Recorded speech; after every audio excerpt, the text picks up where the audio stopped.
Bueno, gente, vamos a poner... Hace 4.500 años, en la zona del nororiente de África, surgía una civilización sin igual en la antigüedad. La civilización más duradera y una de las más poderosas e icónicas de la historia, la egipcia.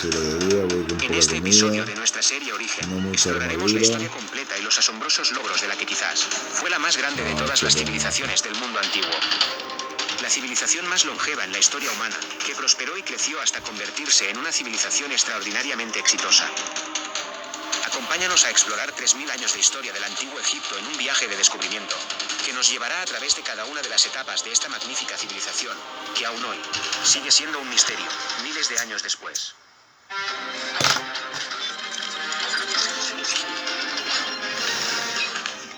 Antes de seguir adelante, te recuerdo que en nuestro canal tenemos una lista de reproducción, para la que te dejo un enlace aquí arriba, en la que podrás seguir uno a uno los episodios de nuestra serie Origen en orden cronológico, en los que te contamos todo sobre la historia de la humanidad, comenzando con el origen del universo y la vida sobre la Tierra, para ir avanzando desde allí hasta la edad contemporánea. No te los pierdas.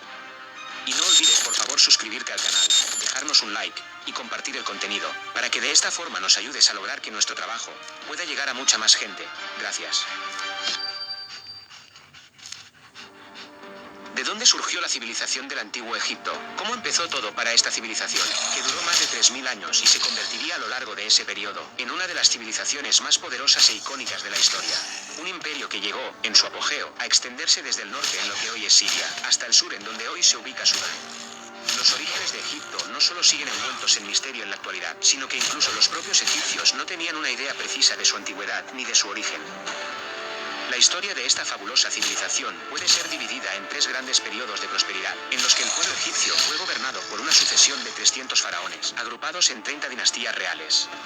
El primer gran periodo en la historia de Egipto es el del Antiguo Reino, en el que se alcanza el apogeo del Egipto faraónico. Es el periodo en el que se construyen las imponentes pirámides y el momento en que se evidenció un crecimiento espectacular. Le siguió un periodo intermedio de inestabilidad, para dar paso luego al surgimiento del Reino Medio. Luego de un segundo periodo intermedio de inestabilidad, surge el nuevo Reino de Egipto. Pero había gente en Egipto mucho antes que los faraones, aquellos que dieron origen a la civilización egipcia. ¿Quiénes fueron estos primeros habitantes? ¿Cómo comienza la historia de esta que fue una de las civilizaciones más avanzadas del mundo, durante casi 3.000 años y una de las más fascinantes de la antigüedad?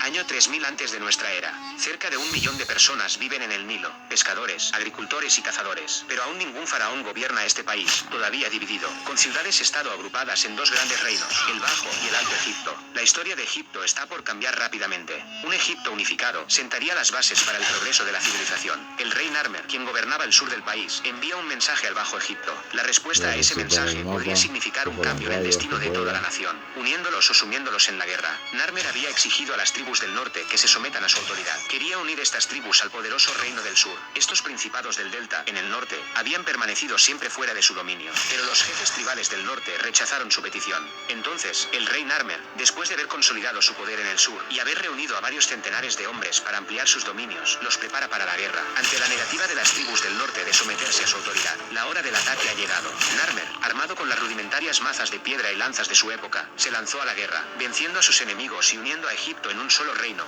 victoria que le permite crear un gran imperio. Esto es lo que se cree desde hace más de un siglo, en base a lo que se dedujo de la paleta de Narmer, una inscripción en piedra, de 5.000 años de antigüedad, encontrada en 1898 en Hieracómpolis, la capital del Alto Egipto, y que fue a partir de allí la fuente más importante de información, para entender cómo ocurrió la unificación de Egipto. ¿Pero fue realmente una guerra cruenta lo que convirtió al país en un único imperio? ¿Podría haberse dado todo esto en paz? Es crucial la respuesta a esta pregunta, para comprender los 3.000 años que siguieron, en la historia de Egipto. Pero en las tierras del delta del Nilo no hay una respuesta. No hay indicios de cómo transcurrió este periodo de la historia. Muchos egiptólogos creen que esta unificación fue una operación pacífica, resultado de un periodo largo y gradual de asimilación, durante un lapso de varias generaciones en el cual fue surgiendo una cultura unificada. En el desierto del sur, en Abidos, se esconden muchas pistas de lo que realmente sucedió, y de cómo en realidad se fundó Egipto. Allí se halló un asentamiento, de más de 5000 Luego el años, lobo que se ahí. cree era un centro sagrado. En este, fueron descubiertas las tumbas de los primeros faraones. Podría Había un haber centro de luchado con poder ellos, político pero no de quiero la gastar dinastía con ellos. Cero y se encontraron piezas de cerámica rotas, del tamaño de una uña, con algunas de las escrituras más antiguas del mundo, que datan del cuarto milenio antes de Cristo. Allí también se descubrió la tumba del misterioso rey Narmer, una simple zanja con frágiles paredes de ladrillo, y demasiado modesta para albergar al hombre que habría sido el fundador del imperio egipcio. Esto es lo que no cierra en esta historia. Todos los reyes de la historia de Egipto se retrataban a sí mismos como vencedores, aunque nunca hubieran luchado en una guerra. Narmer tal vez no fue diferente, y es lo que vemos plasmado en la antigua paleta.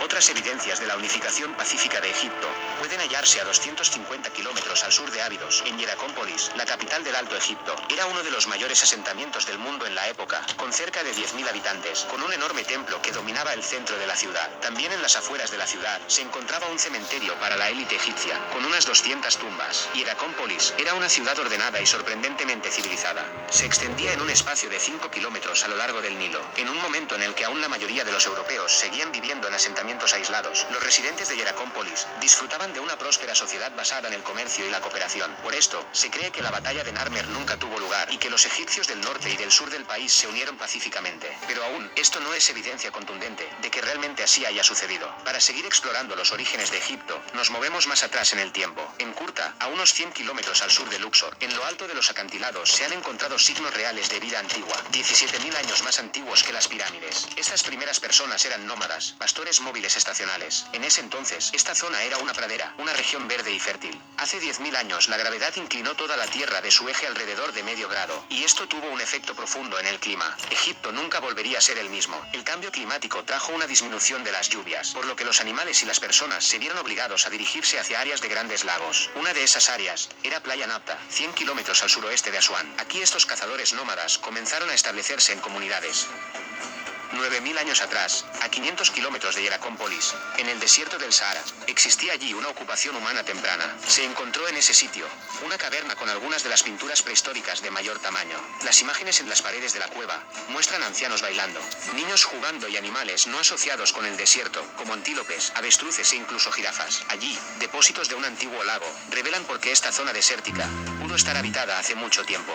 El paisaje era muy diferente al actual y allí había una sabana. Gigantescas manadas recorrían las fértiles llanuras de África del Norte. Durante 4.000 años, los cazadores y recolectores humanos tuvieron alimentos de sobra para comer. Los integrantes de esta tribu podrían haber sido los antepasados de los faraones. En Playa Napta, rodeados por zonas de pastos para alimentar a su ganado, la gente podía protegerse del calor y de las variaciones climáticas del desierto, pero la lluvia era impredecible, y sin ella el lago se secaba. Se descubrió allí un pequeño círculo de piedras, un Stonehenge en miniatura, pero 2.000 años más antiguo, que dataría del año 5000 antes de nuestra era. Este montón de piedras es en realidad uno de los calendarios más antiguos que conocemos, y servía para predecir la llegada de la estación de las lluvias. Hacia el año 5000 antes de nuestra era, el monzón de verano volvió a cambiar de ruta, dirigiéndose ahora hacia el sur. La lluvia finalmente cesó, y los oasis como el de Playa Napta se secaron para siempre. La gente que ya no podía sobrevivir en un paisaje cada vez más desértico, se vieron obligados a migrar hacia el Nilo, como su única fuente de agua, por lo que el antiguo Egipto tomó forma